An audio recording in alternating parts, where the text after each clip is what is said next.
What's up, guys? Brady Figuel here, coming at you with a review of the new Under Black Sky record Bad Blood that releases today, October 24th. This is a anonymous, masked hard rock band from New Orleans. This is actually their debut album. The whole anonymous, masked band thing is something that I haven't really talked about on this channel, at all. I haven't reviewed any Sleep Token.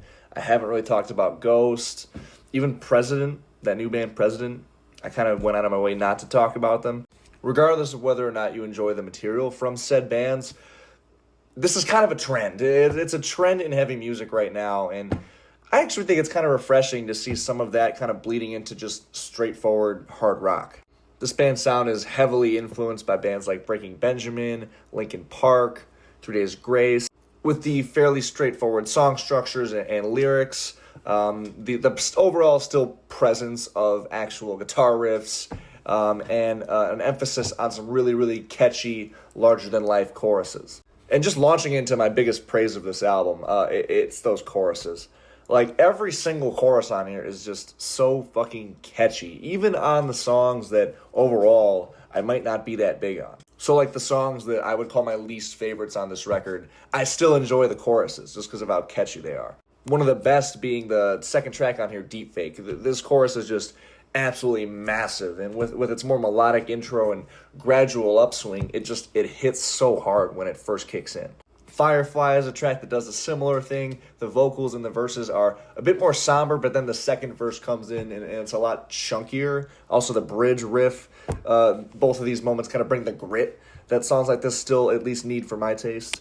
And of course, all that is in reference to, again, the chorus of that song, which is just absolutely massive. Pull Through is a track where the entire song is just super catchy the entire time. The chorus included in that, but between that quirky main riff and those really rhythmic verses. And the band also does a pretty good job of having some main riffs in these songs that just instantly hook you into the track. King of Nothing is a really catchy, syncopated riff in the intro that I like. Also Drown. The main riff in the track Colder has this really nasty bend to it that I like. Hell to Pay and Parasite, the last two tracks, are both super groovy in their main riffs. So there's a lot to really like on here. The vocals are another thing. A big piece in this puzzle as to why these choruses are so awesome is the vocal performance. I know these guys are masked, and I don't think it's who I'm thinking of as far as the vocalists, but there was this band Failure Anthem, right? They put out one album in, I think, 2016. It was a pretty solid album, and the vocals remind me a little bit of the singer from that band. I don't know. It's probably not, honestly, the same guy, but I just thought I would throw that in there. There aren't really many songs on this record whatsoever that I would consider bad.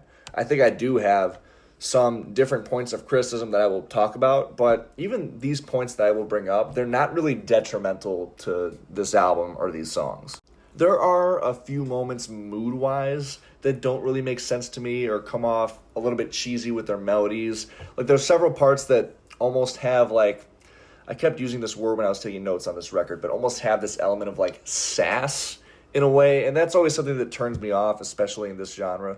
They just come off a little bit butt rock to me. On the track I'll Show You, this mood of sass in a way to me is the main mood of the song. It still has a good chorus, like I mentioned, but there's lyrics like, can you feel it coming, a tidal wave you can't ignore, can you feel it coming, I'm breaking down your door. We're almost getting into Five Finger Death Punch lyrics with lines like that, and it kind of turns me off a little bit, not gonna lie. The same mood also creeps in on King of Nothing in that chorus. Also Burn It Down. The song does have a really prominent meanness to it and riffiness, but those sassy parts just don't really feel cohesive with the rest of the song, and they shift the mood a little too much. And as a result, it's a little bit harder for me to take a song like that seriously. There's also a few moments on here where I think the songs come off a little bit overproduced in a sense that they were just layers thrown on top of some of these songs that feel unnecessary or like they were trying to, compensate for not being confident in the music beneath it. On The Devil Is Me, there's these distant whoa-whoa type vocals in the intro, and I don't think they're necessary. I don't really think you need them in this song, especially considering the instrumental ideas going on underneath them aren't bad at all. They're fine. They don't need these added effects and layers on top of it. The bassy verses in that song too do a good job of keeping that one going. Same thing with all those studio effects on the song Parasite, the closer. I like the riff underneath it. I don't think you need these added effects on top. They don't really add anything to the song. That track in particular is heavy as shit too. Like, I wasn't expecting to hear a song this heavy on this record, especially being the last one. There's some prominent screams on here. There's a lot of double bass drumming, especially in the bridge. So that was a nice, pleasant surprise at the end of the record overall. So again, as you can see, like these criticisms don't really tear these songs apart for me.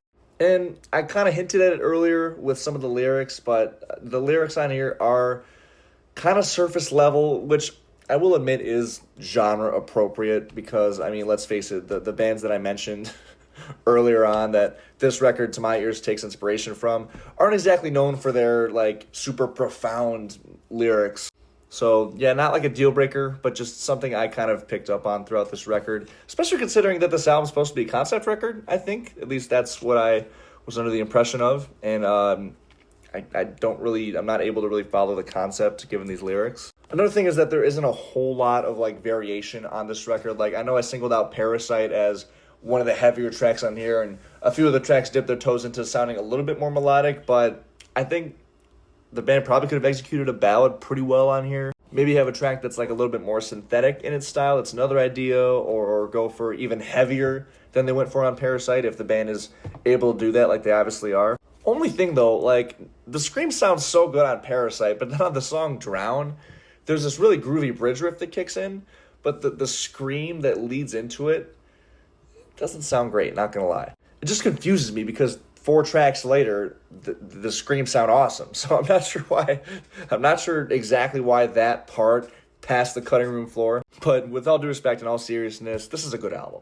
Hard rock overall is a genre that doesn't always do a whole lot for me. I just feel like it's kind of one of those genres that's running out of ideas at this point, but it's good to see a band actually kind of do something new with it. And in my opinion, these guys should be a hell of a lot bigger than they are.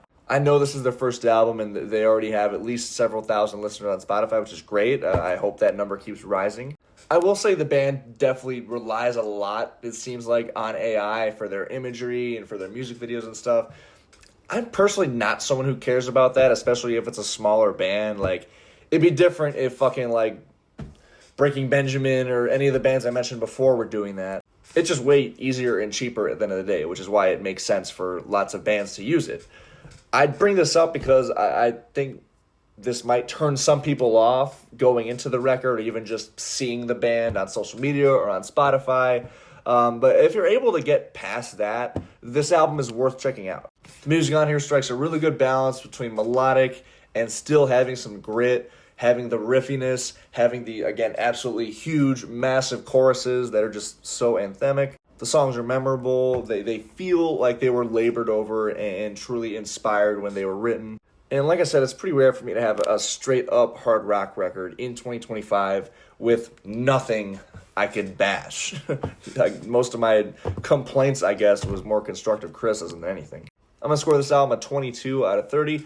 As always, thank you guys so much for watching. If you've heard this band, definitely comment below your thoughts on it. If you haven't heard this band, I definitely think they're worth checking out. Remember to hit the subscribe button for more rock and related content and album reviews. Check the description for all my links, including one to my original music. Until next time, I'll see you guys later. Peace.